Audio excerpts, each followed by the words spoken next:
Hello everyone, my name is Alicia Jackson, licensed professional counselor, and welcome to my channel. Today we are reviewing Married at First Sight, Season 16, Episode 14. Here at this channel we do a therapeutic review utilizing the model of internal family systems to get a better understanding of what's happening internally for these couples, right? And to also potentially learn a little bit about ourselves. If you are returning, welcome back. Be sure to like the video and subscribe to the channel. Now let's get started. First we have Nicole and Chris. And the first big scene that we see with them, Chris is installing a bidet at Nicole's request, and she's appreciating this. They share a wonderful, vulnerable moment by recording both of them trying out the bidet for the first time, and it's a great laugh. It makes what I'm really getting a sense of as Nicole is sharing is that she really feels just welcome to be her natural self. Like the fact that he's willing to try this bidet and do something goofy with her, like she's feeling welcome to truly be her real self. Even when Dr. Pia came in and she said, "Whoa, what's with the dinosaurs?" She's like, "Well, I like dinosaurs," and since he's okay with the fact like he's not making fun of me or criticizing me because I like dinosaurs, I put him on the table because that's really who I am. And so I'm really happy for Nicole, because it seems like this is a new thing. This is a new thing for her to feel accepted, to feel free to be her true and authentic self. And so as they are meeting with Dr. Pia, she says, "Okay, I see that I'm hearing that you're both in a great space, that you're doing well." And they say, "Yes, we are progressing along." They feel there's trust there and that they have been physically intimate. And so Dr. Pia kind of explores that a little bit more to seeing how that's going for them in that area. And Nicole, she becomes a little hesitant, right? So at first she talks about how her and Chris decided not to be physically intimate on the honeymoon because they wanted to wait. They wanted to wait and really build their emotional connection and really explore that more, and that the physical aspect would come because it was there. They were already physically attracted to each other. And so Chris talked about in the past with relationships for him that's all they wanted was the physical piece aspect and not the emotional connection. And Nicole stated that versely for her, she would give in to feel wanted. And that part, when she said that, part of me just like sunk. I even saw it for Dr. Pia as well. To feel wanted, she would give in and become physically intimate with someone that she really didn't care for. She said that even though the physical aspect of the relationship was okay, emotional, she felt yucky, she didn't feel wanted, and it didn't make her feel great. And so they decided to wait, and when they both felt comfortable. And so then when it comes to the subject of foreplay, Nicole said, "Well, it could be," and she's kind of stammering a little bit. And she said, "Well, we do some, and then once we get excited, then we'll finish. And then, but yes, I would like more foreplay." So like it was a very long, drawn out response where you could tell there was a part of her that was trying to consider Chris's feelings. Completely understandable. And at the same time, there's a balance, right? And that's what Dr. Pia was getting at, that there's a balance between honoring Chris's feelings, like not bashing him and saying that it's horrible and he doesn't give you what you need, because his intent. He's made it very clear that he cares about her feelings, and even how she feels and her satisfaction when it comes to their physical intimacy. And so for her to acknowledge and acknowledge Chris's feelings, but also acknowledge hers, not leave hers out in the wind. And so she talks about how, people pleasing, how it has shown up in the past, and she's feeling like in this relationship, not so much. I'll say, Nicole, that it's still showing up. It's still showing up a bit. But that's okay. I think sometimes we can come in and be, part of us will be hypercritical or judgmental of someone who's a people pleaser. And it's usually oftentimes because we're the people pleaser that we don't like in us. And when we see it in someone else, it makes us have a big reaction to it. Like, oh, they're doing this and look what that's going to do. We know how that behavior impacts us. And so we don't like it in someone else. Right. But to get curious for Nicole to get curious about how this people pleasing has protected her in the past, and when did it show up? Right? When did it show up for her? I'm really curious. I want to know more about her relationship with her parents. I know they only talk really brief about the divorce and that they said that things were great, but obviously some things were not communicated to her, that she didn't feel safe. Like she felt like she had to please people in order to feel safe. And so we see it still, in her relationship with Chris, and Dr. Pia is encouraging her to, hey, continue to share and trust Chris. And Nicole talks about how she just feels free and wonderful, awesome to have someone who's truly a safe space for her.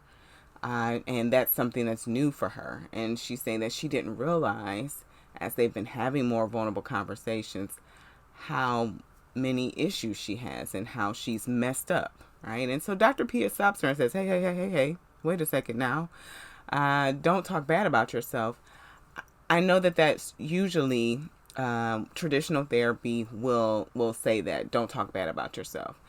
I'm always coming from the space of curiosity when it comes to behavior. So for Nicole, get curious about this. Okay, there's a part of you that's saying that you're effed up.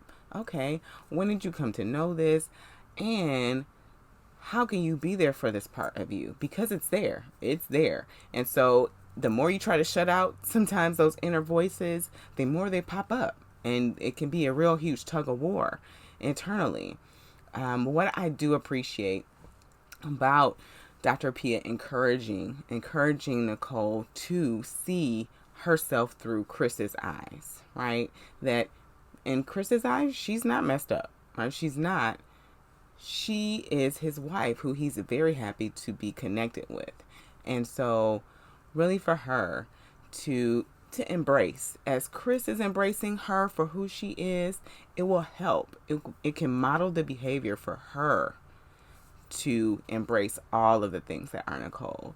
The puppets, right, for the dogs, the dinosaurs, all of it, the flamingos, all of it, the bidets, to embrace everything that is Nicole, that she is not damaged goods, right? She has just been through. She's been through things, and because of that, there are protectors in ways that her brain has made sure that these things don't happen again. So in this new space where she's feeling safe, they're panicking. They're panicking. Her defenses, her parts are panicking because this is new territory and they don't trust it. They don't trust it. And so that's why all of these things are coming out for her. And so it's great that she's open to it and willing to embrace what's happening and just take note of it. Awareness is the first step. And so if you are in a space like this where Nicole has, right, she's in this new healthy relationship, she's noticing like, oh, I'm noticing that I'm having like an adverse response to people just being nice to me and accepting me for who I am. What's that about? Just noting the feelings, the thoughts, the sensations that come up in your body, in your mind, the feelings, to note them and get curious. If there's space internally to get curious about them. I know we tend to be hypercritical of ourselves. We tend to have a part of us that does it or judges us, or even come from a logical place like, that doesn't make sense. I don't understand why I'm doing this. See if there's space for curiosity to really explore, I wonder what's happening, that I'm in a space that feels safe for me, but internally, every part of me is telling me that I'm not safe and that I should prepare for things to go bad. And so later on in the episode, Nicole and Chris get this chest full of gadgets and clothes and all these things to explore further their physical intimacy. And, they went through it and they said, I hear you. This isn't us. They really felt like the most important thing to do was to still focus on their connection, which I applaud them. I also feel like a criticism of this show is that there is a lot of focus on physical intimacy. There's like a huge focus instead of the foundation that's needed in order to be physically intimate. Like the fact that Dr. Pia is just coming this episode and they have 2 weeks until decision day. Like that's too late too late. And now these couples are in a space where there's been more hurt done and more damage because of the protection, right? And them not knowing and understanding what's happening. And so now they're in a space where they're choosing to focus on their connection first, and knowing that they're satisfied with where their physical intimacy is now, and they're also committed to continuing to grow and explore that. But their main focus is their emotional connection and their vulnerability, to make sure that they feel like this is something we want to continue to do on decision day. Kudos to Nicole and Chris. I really feel that even more this episode, just more excited for both of them to really have each other, and to also potentially learn more about themselves. Because I feel like Chris can also grow too as well in this area. I know we focused a lot about Nicole and her things because she has been doing a lot of introspection. Chris, he may not be there yet. It seems like he doesn't really understand too for himself what's happening internally. So his exploration may come a little later, but there is some things there. There are some things there that he has to work through as well. And so I'm excited for them and their willingness to really concentrate on what's most important in the relationship. I'm not saying physical intimacy isn't, because it is. And at the same time, there's levels to this. And you need that safety in order to truly have a healthy physical, intimate relationship. Next, we have Clint and Gina. And so Clint and Gina are meeting with Dr. Pia, and they are exploring, right, where they are, how things are going. And Clint is leading. He's leading this conversation. Yeah, communication's going great. Everything's going good. And Gina's like, yeah, I mean, we don't feel like we're married, but I mean, everything's going okay. So Dr. P is exploring that, like, tell me more about this, right? Don't feel like you're married. She said, well, there's still the barrier of the lack of physical attraction. Like, it's not there. And so that's what's putting the pause on it. And so Dr. P explores, hey, how are you working on this? And they're like, well, we don't talk about it. How can we work on it? It should just appear. For both of them, they said that in the past, it just was organically there, right? And that makes sense. They probably were never in a situation where someone picked their person for them and they had to make it work. They were forced to be in a situation to make attraction grow. And so Dr. Pia said, well, hey, have you guys talked about it? Have you talked about physical intimacy with each other, or what do you like? And Gina's like, well, why, what? And you see there that there's a part of Gina that's coming up very defensive. There's a part of her that's like, I don't want to do this. I'm uncomfortable. And so it's showing up. If I were Dr. Pia in that moment, I would want to explore that a little bit. Like, hey, I'm sensing that there's something there. Dr. Pia did ask her, like, oh, so there's some uncomfortability, right? And so she was guessing what was happening for her. But even Gina, I don't know if Gina even knows what it is that makes her uncomfortable to talk about it. If it is the fact that she already feels like the relationship isn't going anywhere. As Dr. Pia asked her, well, how is this relationship going to work if there's no physical aspect of it? Like, how is it going to last? And Gina said, well, how do we know it's going to last? Yeah, like, who says it's going to last? And so then even Gina says, well, he agrees with me. And Dr. Pia said, let Clint talk.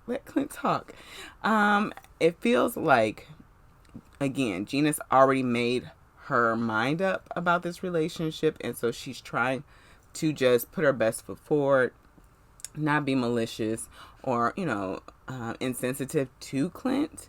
But that's where this feels like it's coming from, right? So there is this like pushback, but Dr. Pia, she she pushes on her and says, hey, let's remove the expectation of the outcome, because she's right that when we do say, okay, this is going to be the outcome, we have to force it to happen. Well, then you're going to get all this even internal resistance. The parts of you that are like, but we don't want it to happen, or don't feel comfortable.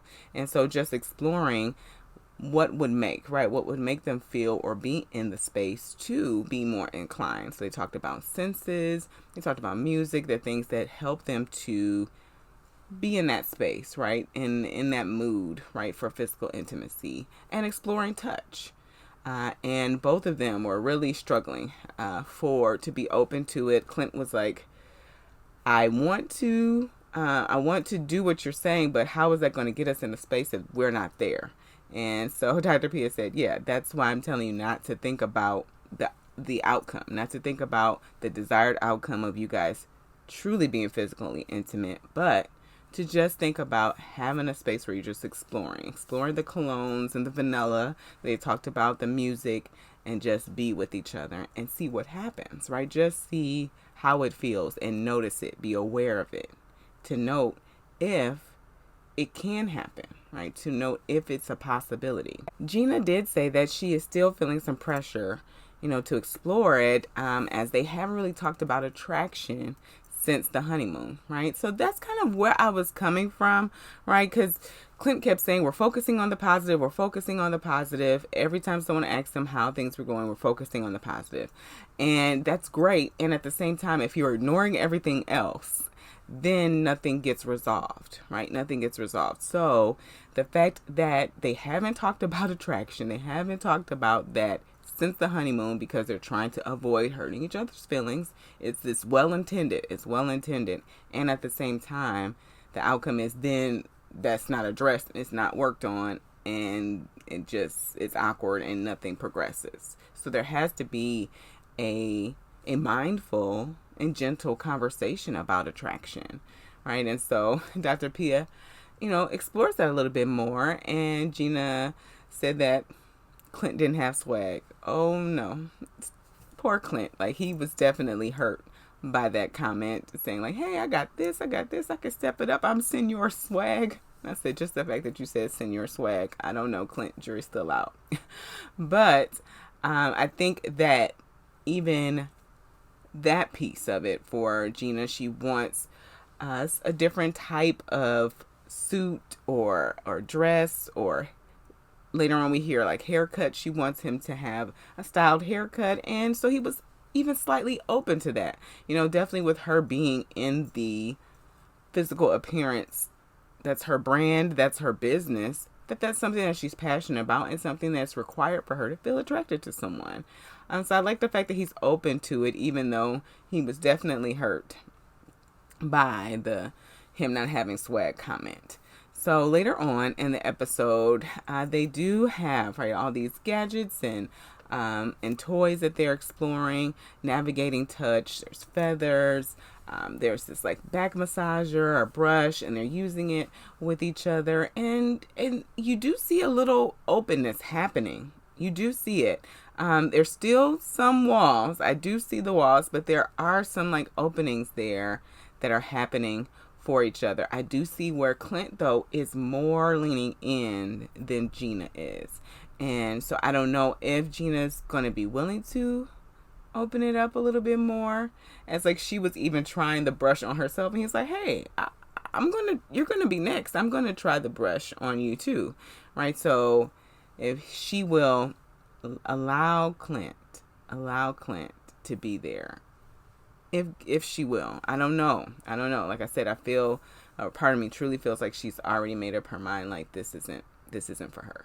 Also, they ask each other questions, right, about their needs, things that they like. What's a safe word? And Gina's like, I've never had to have a safe word. And of course, Clint, with his humorous self, he came up with one, tres leches, which was hilarious.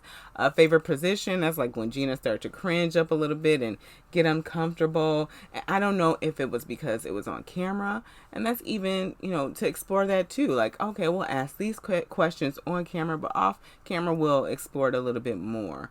And I don't know if it's because it's physical intimacy, because It is her body, and it's something that she does have some sensitive feelings about. If that's a space, right, where there's still a wall there. There's still a wall there. They talked about nudes and sending those, and if that was something they were open to. So they're opening up and getting to know each other a little bit more and exploring them in that area. I'm gonna pause. I just don't see that this is going to continue to progress into something meaningful for them. Not in the next 2 weeks. Not in the next 2 weeks. Next, we have Kirsten and Shaquille. And so Shaquille is preparing to go out of town for work. And, Kirsten is at home. They do a little video call scene there. And you can see on Shaquille's face that something's not okay.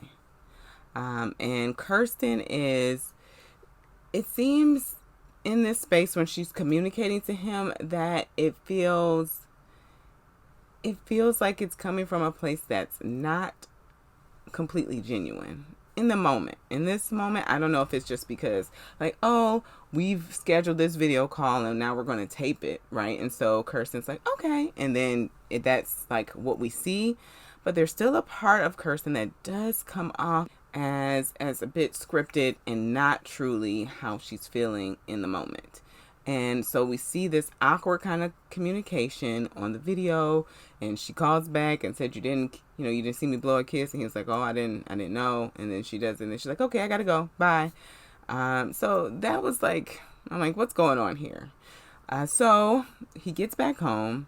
They meet with Dr. Pia, and she's like, how's it going? And Kirsten says it's going great. It's going great. Things are progressing. They're doing well. And then Dr. Pia says to Shaquille, how was it for you? And he's like, well, it's been rocky, and which is completely different. And so then we see that's that part of Kirsten that's the inauthentic piece, right? Because I know, and they say it later, that they've had more great days than bad, and they do have their moments. And at the same time, this is the space, right? This is the space where we talk about all the things. And so when she's asking, it's great. I'm curious if that's something that Kirsten's had to do throughout her life, because she talks about keeping her emotions in, having to deal with them by herself. And so there is this part of her that may be presenting yeah, everything's good, when it's not okay. But she's had to do that. And she's felt like she's had to do that because that's the way she coped through her parents' divorce, right? And she talked about that. But that is definitely, we're seeing that, right? Even in this moment where everything's good. And Shaquille's like, no, it's not. No, it's not. It's been interesting, and so they talk about their communication mishaps, how that can come up, and also about these expectations that Kirsten has of Shaquille. From Kirsten's perspective, she feels like things are going great because they're spending quality time, which we know that's very big for Kirsten.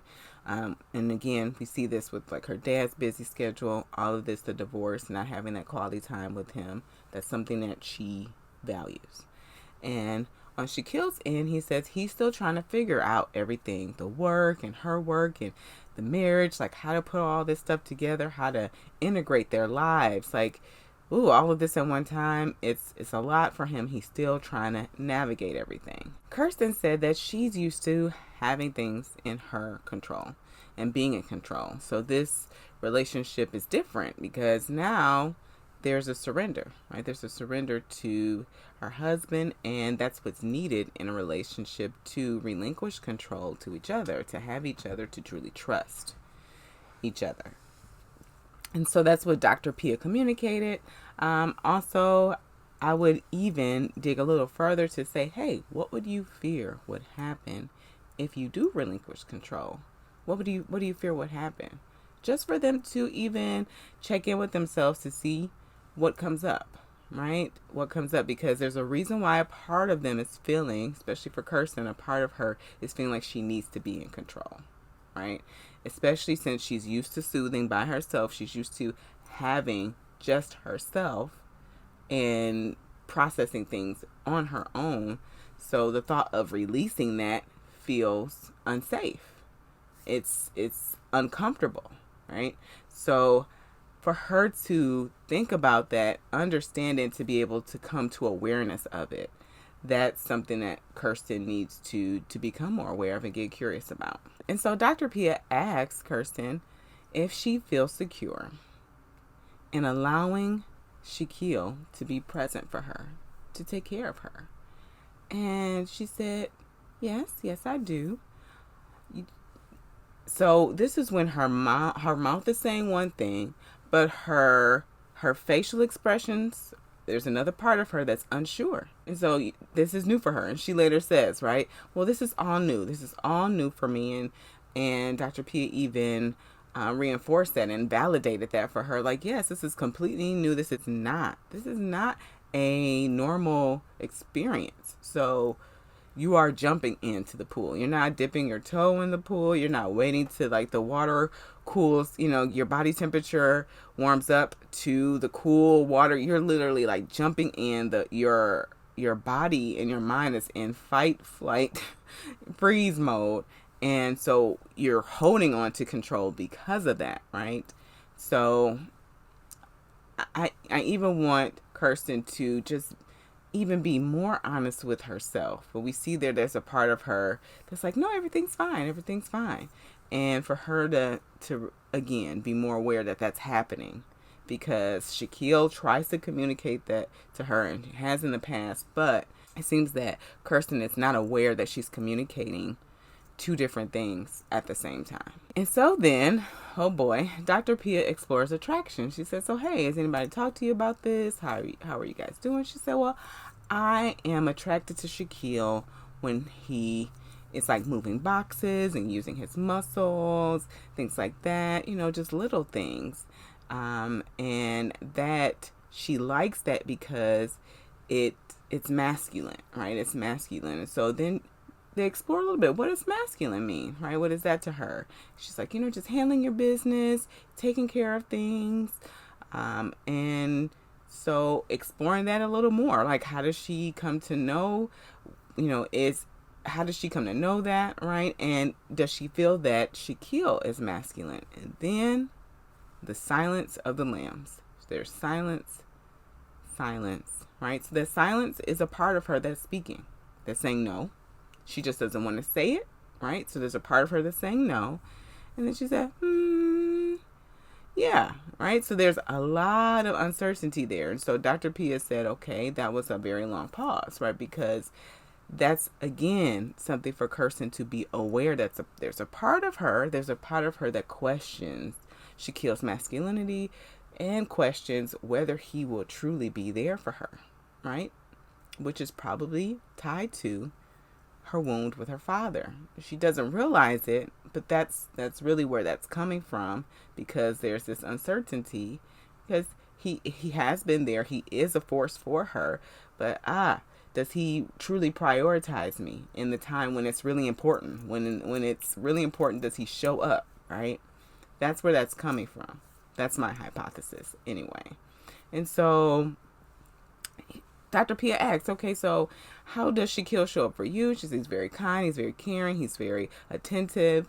And Dr. Pia said, well, can that be masculine? And she said, well, yeah, but I wanted like X, Y, and Z. And so I do applaud. I'm glad that Dr. Pia applauded Shaquille's silence through it. Because usually in that situation, most times there is a part of the listener that jumps up to defend. Like, how could you say that? Right? But he listened. He said, I don't understand what she's trying to say, because what does she need to happen? Does she need us to get robbed? Does she need, me to speak up for her and defend her at a restaurant? Like, what does she need in order to know that I'm here? Because I'm trying. I'm here. I'm present. And I feel like she disregards that because I'm not showing up in a way that she wants me to show up that mirrors her father, right? And so Dr. Pia said, is that an accurate assessment? And Kirsten said, well, I want him to be himself, right? So there's a part of her, I want him to be himself because I know that's the right answer. And at the same time, there are some qualities of my dad that, are really important to me, and I do have those expectations. Okay?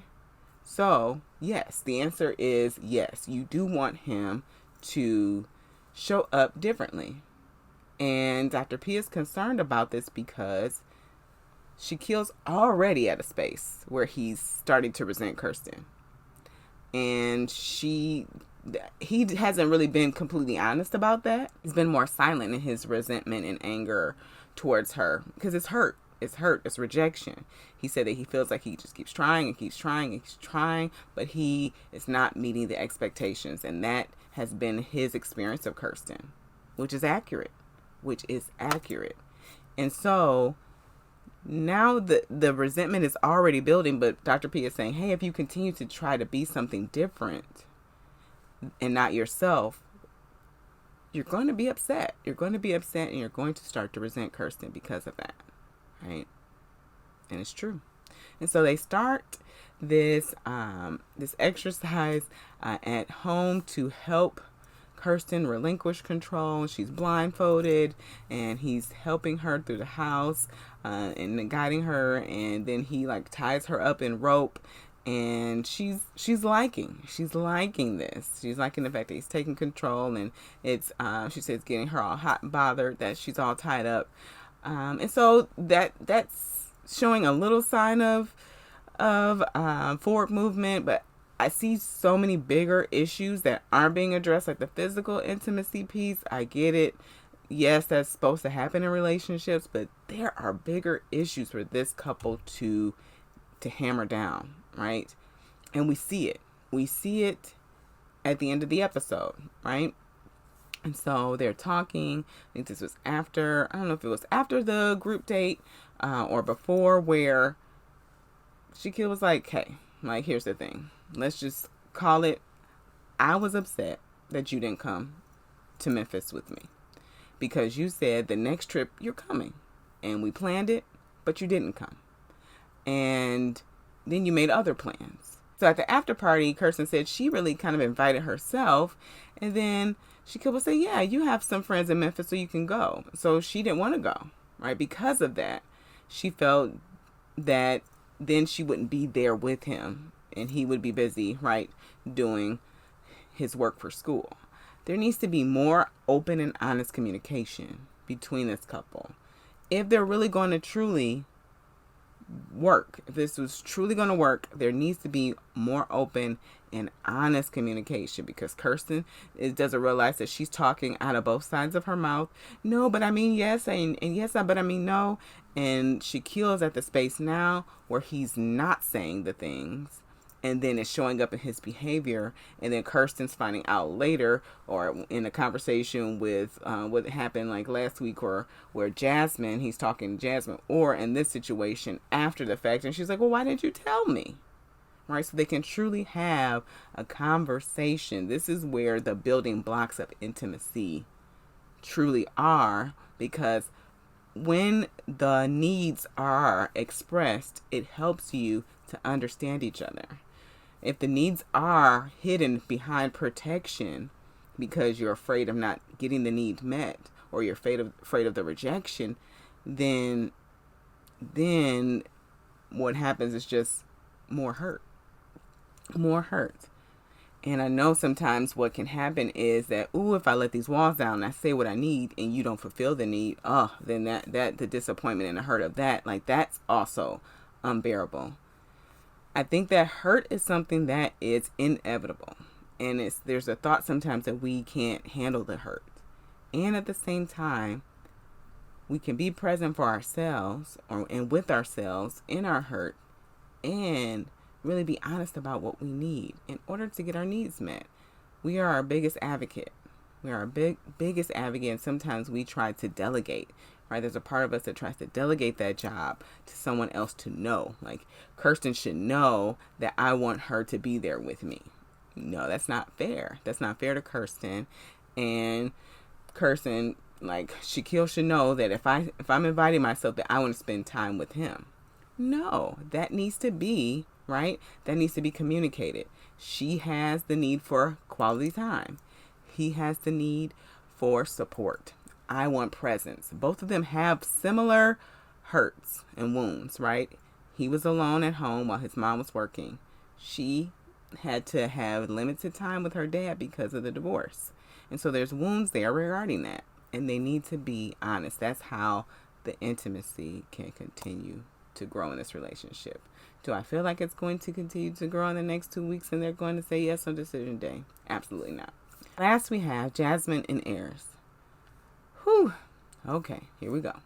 So Jasmine's in the car, and she's recording herself, and a part of me is like, oh my goodness, you're driving, be safe. But she's recording herself, and she's saying, hey, I don't really know where I am emotionally in this moment, like in this relationship. I don't know. I'm trying not to have my guards up. So there's a part of her that's trying to not have her guards up, and at the same time she knows her guards are up. Okay, and she doesn't know. There's a part of her that's trying to figure out where she is emotionally, right? That's what she's saying in this moment. So really, she does not know where she is in this moment. I know where she is, that she's very hurt. She feels rejected, and she's protecting that hurt with anger and distance. That's what's happening. And silence. Anger, distance, and silence. And so when they meet with Dr. Pia and they ask, hey, how are things going? And Ayers says, well, probably not as great as either of us wanted or expected to happen, but this is what happens when you marry a stranger. Okay. And so then Dr. Pia said, well, do we expect things to change, to improve? And Ayers said, well, I mean, that's why we're still in this. We're still in this, because, if we felt like it wasn't going to work, then we would end it. He did not answer the question. He felt he did, right? But it was very indirect. So it doesn't really say if he feels like things can change. It doesn't, in my book. I would need, if I were Dr. Pia, a yes or a no. And I feel like him saying, well, we're still here, so that doesn't tell me that you really feel and believe that it can change, right? And so Dr. P asks, well, are your needs getting met, Jasmine? Jasmine came in fast. No, they're not. She said, I did not come into this relationship to have a friend. I came into this to have a husband, and he doesn't touch me. He doesn't look at me. He doesn't address me. I can't tell you the last time I hugged him. And I hear hurt, rejection. Like she's just listing off a rejection. I'll walk in, he doesn't look at me. When I walk in, he doesn't ask me about my day. Like just rejection after rejection. Multiple times that her wound of being rejected is being activated constantly throughout this marriage for her. So Dr. Pia said, well, okay, is there a friendship here? And Jasmine came in hot and ready again. Said, yeah, he friend zoned me on the honeymoon. Hurt again. Okay, that's anger. I hear anger and frustration and hurt all in that statement. Okay, and so Dr. P said, okay, that sounds like a negative connotation to friendship. Like, okay, tell me what's happening, what's going on. So Jasmine talks about the rejection she's experienced, and so Dr. P said, well, do you hug her? Do you hug her? And Ayers said, well, I do want to hug her, but like if it's been a long time, then it's really awkward to like try to engage it again. I don't know what to do. And so this is for me where Ayers shows that truly around real, genuine connection, he doesn't have any understanding of what a relationship looks like to be able to navigate awkwardness. He uses humor a lot to buffer, right? He has a part of him that uses humor to buffer awkward moments. That's where the sarcasm comes in that Jasmine was talking about. He uses that to buffer those awkward moments. But to say to her, I know it's been a while since we've, hugged. I really want us to really try to connect physically and build on our relationship again. How do you feel about that? To have a conversation with her about it. That's new levels, right? And I don't feel like that's something Ayers has experience doing in his relationships, period. And so Dr. Pia said, okay, well, part of intimacy is also communication and conversation. So tell me how that's going. And Ayers said, well, not so well. After our visit with Dr. Pepper, we had the questions in the jar. Then we were on the couch for like an hour and a half, and I was asking her questions, but she really wasn't answering them. And so then Jasmine, this is, again, hurt and anger was all present in this session. And for me, the miss for Dr. Pia, I know that they have short sessions and all that, so I'm giving her some grace because she's coming in fixing like 5 weeks of work and how many ever moments she has with the couple, but was not addressing the hurt.